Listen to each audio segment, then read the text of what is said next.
Hey ladies, welcome to the Foundation channel. I am Tanya Cortez, and on this channel I talk about everything foundation and complexion for more mature skin. So listen, today we're going to be doing a wear test. It's about a 10-hour wear test on the Dermablend CC Cream Continuous Correction, and it is full coverage. This is a requested video, so I hope that you like the video. Now, this is full coverage. It has 50 plus SPF in it.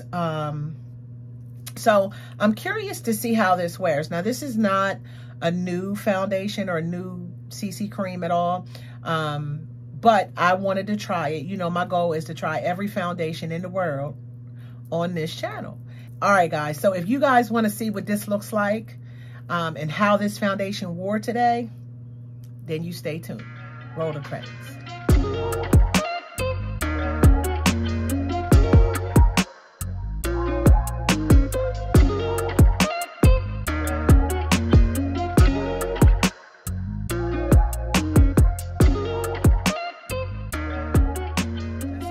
So we are going to be doing a full wear test on this Dermablend CC Cream Continuous Correction. It is full coverage. It has broad spectrum 50 plus in here. It's free of radical defense, and this is the box. And this is the shade that I chose. I chose 70N. I did buy 2 shades, but this seemed like the best shade that could work out of the 2 shades that I did get. So now let me give you guys the vitals on this foundation. All right, so it is full coverage. It is, well, first off, it is $39, and I got this at Ulta. It is a full coverage. It's up to 24-hour wear. It says that it is perfectly balanced, undetectable full coverage without clogging pores or weighing skin down. It says it covers the look of discoloration, hyperpigmentation, dark spots, age spots, leaving your skin radiant and healthy and youthful. So let's see what this is going to be headed for. All right. And it's free of fragrance, parabens, and some other words I can't pronounce, and oil, okay? So that is that. So again, I chose the shade 70N, and we're gonna go ahead and get started with this, honey. If you've never been to my channel before, I have mature skin, of course, and I have fine lines, wrinkles. I have some hyperpigmentation, everywhere, some discoloration, uneven, all that good stuff. Large pores, lots of texture, some raised moles. So this is what I'm contending with, okay? So let's get started. Now on one side, I'm gonna use a sponge this time, and on the other side, I'm gonna use a brush. So let's do the brush side first. And this is the color, and this is what it looks like. All right. And so let's try to put a nice little squirt on here and see what's going to happen. This is full coverage, so I got to be careful on how much I use. So let's do, if this is looking too full, then I may end up just going over top with a sponge. So let's hope this shade is okay, because I'm gonna wear it outside regardless. So we're gonna do the sponge on this side. And let me move my mirror over here so I can see.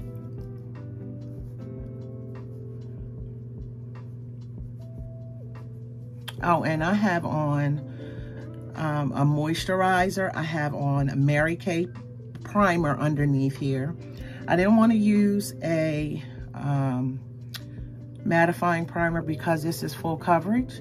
So I just wanted to use a basic primer. And so that's why I used the Mercier one. All right. So far I can tell very much that it is full coverage. I can tell. And normally with full coverage foundations, they can accent texture, may accent texture. Not all the time, but they might. And that's what I have found with my texture. Okay, so this is what it is looking like. Right now, it looks really pretty. Looks really, really pretty. So far, it looks like a nice full coverage. It doesn't look waxy or anything as of yet. You can just see the, all right, so this is what this is so far. Now, let's try the brush side. Now, I still have some on my hand, so let's do this side. And guys, just so that you can see that the pores are real, I'm just going to show you guys. All right, so can you see? Like, let me just, can you see the little holes in the face? So it's really important that when you're putting on your foundation that you make sure that you get those, the foundation in those pores so that it doesn't look, you know, bad. All right, so let me just blend this in on this side with the brush. All right, and I'm gonna leave it here. And the reason why I'm gonna leave it here, I'm not gonna put any more on because this is very full coverage. Let's see, it looks like it is sitting on top of my skin. It's not going in. If you can see my pores there, it is, looks like it's sitting on top of the skin. Okay, so we're gonna turn these lights down a little bit just to see what we are looking like. This is what it looks like without the ring light. I can see the cast from the SPF in this. I can see it on the skin. So hopefully we can fix this up with powder. Normally I get a little gray in here. So I've been color correct. I color correct usually in this area. So, but I do see here that you can see the sunscreen in this. Now I'm going to put on a little bit of concealer.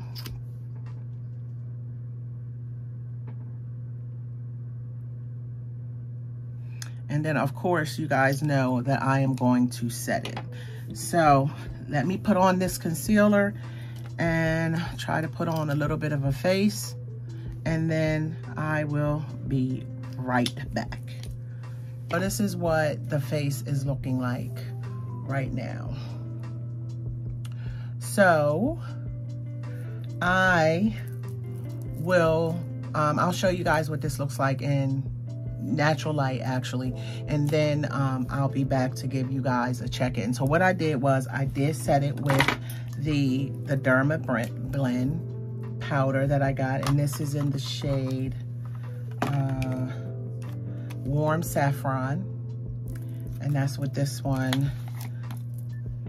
shade looks like. So I don't know if it warmed it up, but I feel like I had to do a little bit to try and get some of that cast away. I don't think you could really tell too good in the camera, but you could definitely see it in natural light. And I'm gonna go ahead and spray, and I'm still using this from my base box. And I also put on some lip sleeping mask, and I'm also using still this bronzer from the Juvia's Place bronze palette, and I'm also using the LYS blush on the cheeks. So I'm gonna go ahead and spray this, and I'll tell you guys my thoughts on this when I do today's base basket, okay? But I'm gonna go ahead and spray this.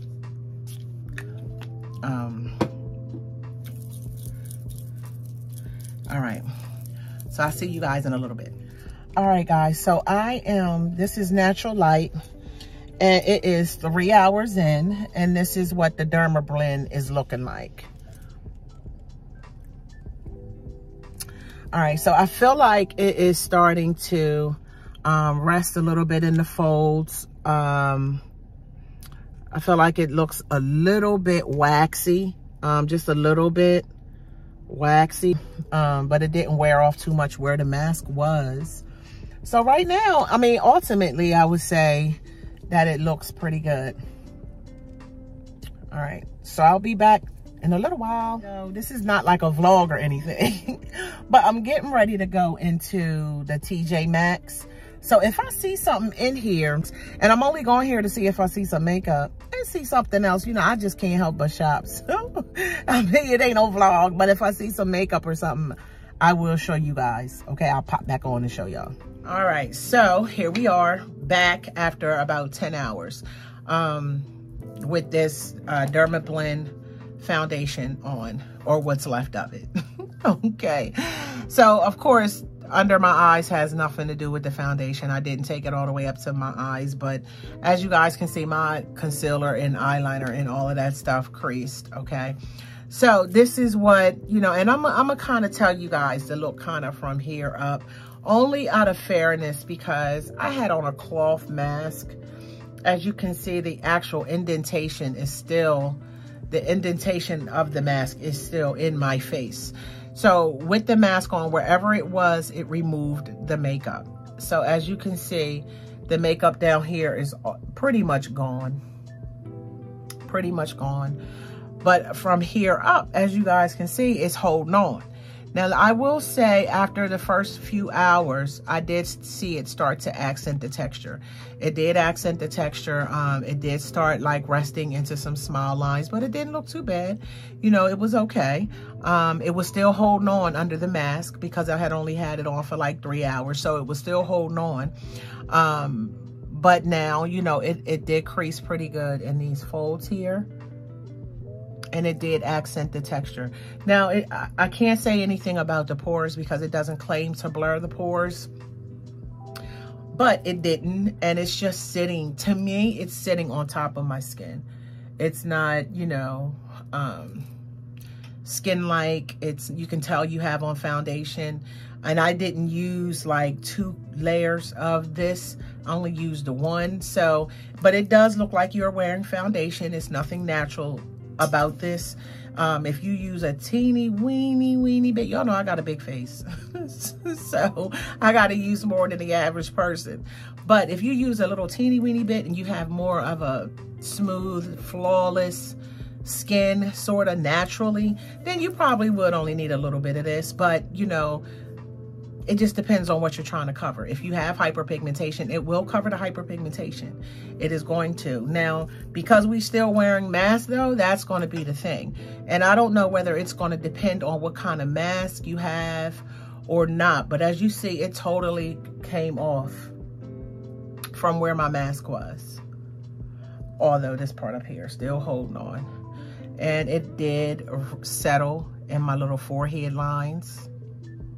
You know, little forehead lines. So overall, you know, I'm not going to say it's bad. I'm going to stop beating up these foundations because they don't work for me.